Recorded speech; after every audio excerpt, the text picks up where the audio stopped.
What is a commercial draft? A commercial draft is a demand for payment typically made by a bank on behalf of one of its customers.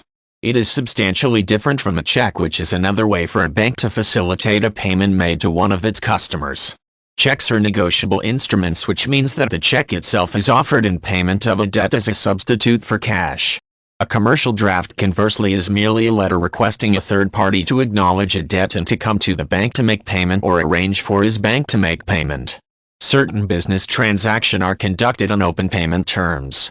This type of payment arrangement typically exists between businesses with an established relationship and impeccable history of honorable business transactions. The supplier allows the buyer to order merchandise when needed without paying for it up front. Instead, whenever the supplier needs to close out his accounts receivables or outstanding invoices, he tells his bank to issue a commercial draft to the buyer's bank to make payment out of the buyer's account. The commercial draft is a demand for payment typically to cover an extension of credit. Instead of the supplier using employees to generate a payment request, mail it, and hope that the buyer will send a check, the supplier uses his bank to communicate with the buyer's bank. The buyer agrees in advance to honor commercial drafts when presented.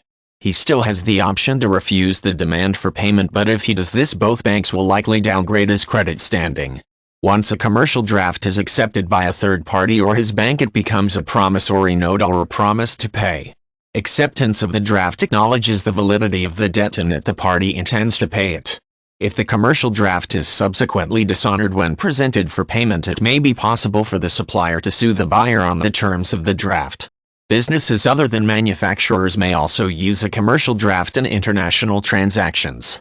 Corporations or agencies with employees stationed in other countries sometimes allow these employees to issue drafts to pay for goods and services. The commercial draft is almost always honored, but it gives the corporation control of the final payment. Unlike an instant payment made by cash, wire, or check, the company still has to approve a draft once it is presented for payment.